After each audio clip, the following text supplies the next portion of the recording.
Good morning, class 10. Welcome to our online classes. And in this class, we are going to discuss about the genetics and all the terms which are related with that genetics. हम लोग genetics से related different terms को इस class में discuss करने वाले हैं। इससे पहले हम लोगों ने देखा था कि हेरिडिटी क्या है, यूनिट ऑफ हेरिडिटी किसे कहते हैं, और उसके साथ साथ हमने कुछ और सो कॉज रीजंस को स्टडी किया था, right students. And now we are going to discuss about the another point that are related with that heredity chapter.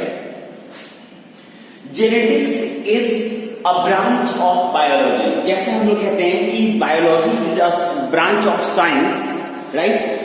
तो वैसे ही genetics is also a branch of biology, and that is especially studying about the different, है ना,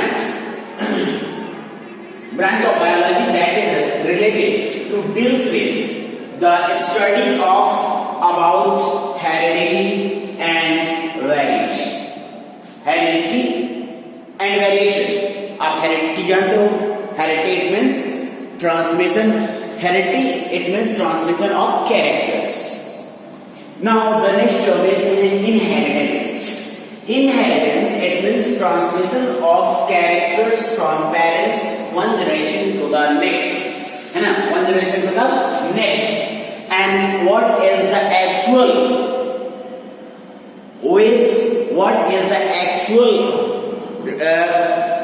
source that help to perform the inheritance, and that is gene.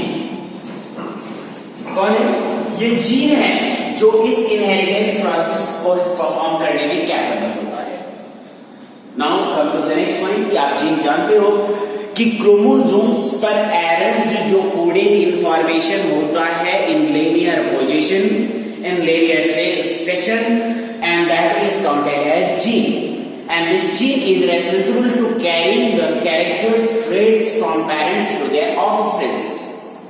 Here is a chance that कि trait क्या है।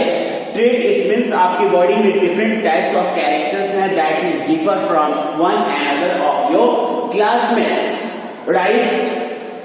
Like skin of the colour of your eyeball, shape of your ear, like the earlobe. Some of your classmates may have the free earlobe while some have the attached earlobe, obtuse earlobe. तो वैसे ही other भी characteristics हैं, height है, ठीक है ना, shape of nose है, colour of hair है, राइट ना।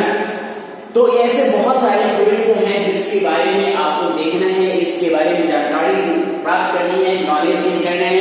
How do these traits are transmitted from one generation to another, ये कैसे ट्रांसमिट होती हैं।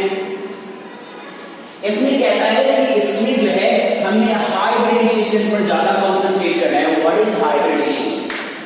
हाइब्रिडाइजेशन क्या है?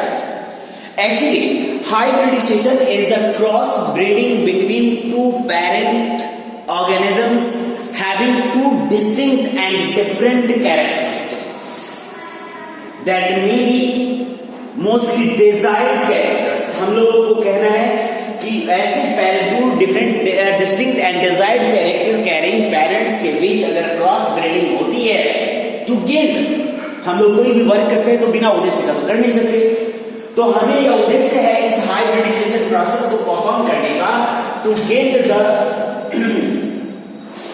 New offsprings having more desired characters, है ना, having more desired characters,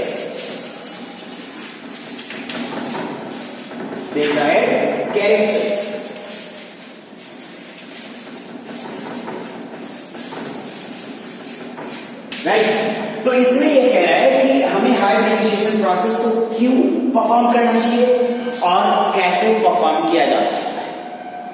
Here is a question that I just said that कि why do we perform hybridization, हम हाइब्रिडाइजेशन प्रोसेस को परफॉर्म क्यों करेंगे? To obtain a well developed and better character carrying offsprings products, है ना, better character carrying having high resistance and lots more characters that must be appears in next generation by the process of hybridization. Hybridization से हम एक well developed plant को या well developed organisms को क्या कर सकते हैं? प्रोड्यूस कर सकते हैं. That's the reason that we have to perform hybridization. Right, students? Now the next point is that what are the steps that are involved in the process of hybridization? वह कौन कौन से स्टेप्स हैं जो hybridisation के लिए required है, आपको परफॉर्म करना चाहिए? या अगर if you want to perform hybridization then what are the steps involved in this process? First of all you must have to select a pure plant और pure organism having two different और distinct characteristics. यानी आपको first of all दो parents चुनने हैं. इन दोनों parents के पास दो डिफरेंट कैरेक्टर्स होनी चाहिए. मस्ट बी दोस ट्रेट्स और कैरेक्टर्स आर इजीली डिटेक्टेबल, और कैरेक्टर्स ऐसे भी होने चाहिए जो इजीली डिटेक्टेबल, यानी आसानी से उस कैरेक्टर को, उस ट्रेट को आइडेंटिफाई किया जा सके. Right? And the next is that he having two distinct characteristics and parent plant must be healthy. Parent plant healthy ही होने चाहिए. ये क्वाइट श्योर आपको करना है, श्योर करना है कि उसके जो पेरेंट प्लांट्स जिसको आप हाइब्रिडाइजेशन प्रोसेस के लिए चूज कर रहे हो दैट मस्ट बी हेल्दी, है ना, वो हेल्दी ही होना चाहिए. तभी आपका हाइब्रिडाइजेशन प्रोसेस जो है वह परफॉर्म हो पाएगा. इस हाइब्रिडाइजेशन प्रोसेस के लिए, है ना, सबसे बेटर एंड बेस्ट एग्जांपल है मेंडल्स एक्सपेरिमेंट. मेंडल के एक्सपेरिमेंट जो उन्होंने किया था, इस मेंडल के एक्सपेरिमेंट को हम लोग एग्जांपल के तौर पे लेते हैं. Who is Mendel? मेंडल कौन है? Actually he is the father of genetics. उन्हें जेनेटिक्स का फादर कहा जाता है. इनहेरिटेंस उन्होंने ही सबसे पहले स्टडी किया था, सबसे पहले उन्होंने ही इनहेरिटेंस को, है ना, रखा था. इसके बाद आपको स्टडी करना है कि जो उन्होंने मेंडल ने जिस प्लांट को चूज आउट किया था अपने एक्सपेरिमेंट के लिए, उसमें कौन कौन से कैरेक्टर्स थे, या उन्होंने किस किस कैरेक्टर को अपने माइंड में रखते हुए उन्होंने जो है उस प्लांट को सेलेक्ट किया था. Mendel had chosen a P plant, है ना. मेंडल ने किस प्लांट को चुना था? पी प्लांट के लिए for his experiment. P plant, P plant को उन्होंने चुना. अब ये पी प्लांट को इन्होंने क्यों चुना था, इसके बारे में हम लोग थोड़ा सा डिस्कस करेंगे कि पी प्लांट को ही उन्होंने क्यों चुना था अपने एक्सपेरिमेंट के लिए. ठीक है ना. सबसे पहला है कि पी प्लांट में having short duration of life. Short life span.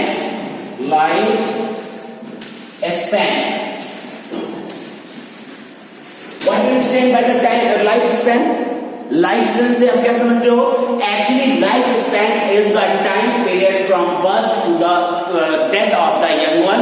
Death of the person is counted as life span. और जिस पाइसम सैटिवम यानी पी प्लांट को, पी प्लांट का साइंटिफिक नेम है पाइसम सैटिवम, तो जिस पी प्लांट को उन्होंने चुना था उसके पास सबसे बड़ी पहली खूबी थी कि it has short life span. उसके पास छोटी जिंदगी है, बहुत कम टाइम लगता है.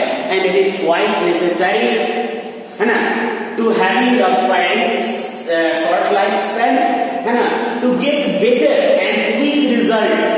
And this experiment takes very short duration of time and give you very fast result. Right?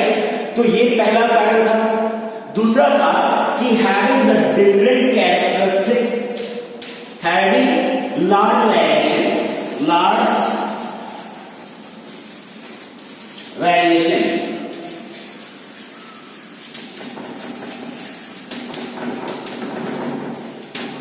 दूसरा प्रमुख कारण इसका था कि उसके पास ढेर सारे वेरिएशंस थे, यानी एक ही स्पीसीज के डिफरेंट प्लांट के पास डिफरेंट कैरेक्टर्स थे, इसलिए उनको चूज करना आसान था कि वह किस प्लांट को अपनी हाइब्रिडाइजेशन प्रोसेस के लिए चुन सकते हैं। कुछ डिफरेंट उसके हाइट में हो सकता है, कुछ उसके फ्लावर के कलर में हो सकता है, कुछ उसके अपने बॉडी के स्ट्रक्चर में, जैसे कि कुछ प्लांट के पास टेंड्रिल्स हैं और कुछ प्लांट्स के पास टेंड्रिल्स नहीं है। कुछ प्लांट का सिर्फ जो है वह ग्रीन कलर का है, तो कुछ का येलो कलर का है, कुछ का राउंड है तो कुछ का रिंकल है। तो ऐसे वेरिएशन उन्हें जो मिला, एक लार्ज वेरिएशन मिला, यह भी उनके चुनने का मेन रीजन था। And the next reason is that कि their reproductive organs are large, hence it can be easily detectable। यानी उसमें वेरिएशन लार्ज है तो डिटेक्शन भी आसान है, ठीक है। और दूसरा है कि उसमें लार्ज रिप्रोडक्टिव ऑर्गन्स होने की वजह से या रिप्रोडक्टिव ऑर्गन्स होने की वजह से उसके रिप्रोडक्टिव ऑर्गन्स को इजीली डिटेक्ट किया जा सकता था। And the next character is that, है ना, next character क्या था कि all the pea plants, the Physacium plants, है ना, having bisexual flowers, bisexual flowers। आप सोचेंगे कि बाइसेक्सुअल फ्लावर की क्या जरूरत है, यूनिसेक्सुअल में भी तो यह परफॉर्म किया जा सकता है ना। But there is a problem that with the plant having unisexual flower, that is the plant that producing unisexual flowers, the maturity duration is different from male and female flower. Maturity duration vary कर जाएगा और bisexual flower में उसके दोनों reproductive parts male and females are matured at the same time, hence it provided the more frequent and pollination abilities। इसलिए इसमें आसान हो जाता है पॉलिनेशन प्रोसेस को परफॉर्म करना। एक पार्ट जो मैच्योर हुआ, मान लीजिए कि मेल मैच्योर हो जाए और फीमेल मैच्योर ना हो, या फीमेल मैच्योर हो जाए और मेल मैच्योर ना हो, ऐसे दोनों ही कंडीशंस में क्या पॉलिनेशन पॉसिबल नहीं होता है। और इसीलिए वो बाइसेक्सुअल फ्लावर्स वाले प्लांट्स को उन्होंने चुना, क्योंकि उसके दोनों के दोनों पार्ट्स एक साथ मैच्योर होंगे और इससे पॉलिनेशन में आसानी होगी और हाइब्रिडाइजेशन आसान हो जाएगा, ठीक है। इसके बाद उन्होंने देखा कि चलिए सभी एक्सपेरिमेंट्स आप कर सकते हो, सभी एक्सपेरिमेंट्स कर सकते हो, बट किसी भी एक्सपेरिमेंट के लिए क्या होता है, कॉस्टिंग पड़ता है ना। तो कॉस्टिंग भी इंपॉर्टेंट होता है। जब पी प्लांट को उन्होंने चुना तो उन्होंने इनका सबसे बड़ा रीजन था कि एक है लो मेंटेनेंस। इसमें एक खासियत थी कि इसके पास मेंटेनेंस क्या था, लो मेंटेनेंस।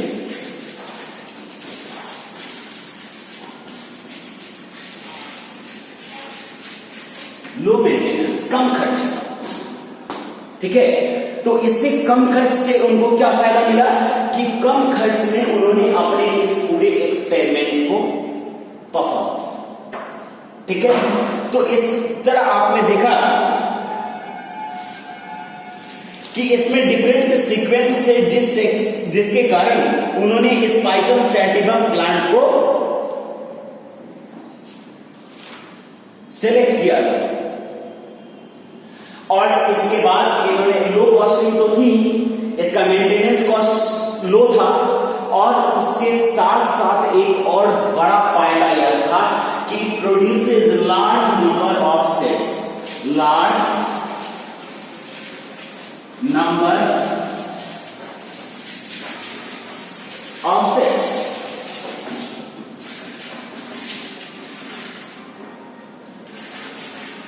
देखा आपने कि इसमें इतने सारे profit, large number of sets होने से क्या फायदा है कि वन नेक्स्ट जनरेशन में नए नए प्लांट्स बहुत बड़ी संख्या में एक सिंपल एक्सपेरिमेंट को परफॉर्म करके एक साथ एक ही प्लांट से ढेर सारे सेट्स को अराइज कर सकते हैं और इन्हें ज्यादा सेट्स जो है गेन ज्यादा प्लांट्स को जो है अपने एक्सपेरिमेंट के लिए रखने की जरूरत नहीं थी। तो ये सारे जो कैरेक्टर्स थे उन्होंने उस प्लांट में देखा और इसीलिए उन्होंने चुन लिया, है ना। तो इस तरह आप भी इन सारे पॉइंट्स को अपने ध्यान में रखेंगे कि अगर कोई पूछे कि पी प्लांट को ही मेंडल ने अपने इस हाइब्रिडाइजेशन प्रोसेस को, जेनेटिक्स को प्रूफ करने के लिए जो है क्यों चुना था। Okay students, in next class we are concentrating the different experiments that are performed by Mendel, and also we have to understand the results that are provided by George Mendel. ठीक है? Okay students, thank you.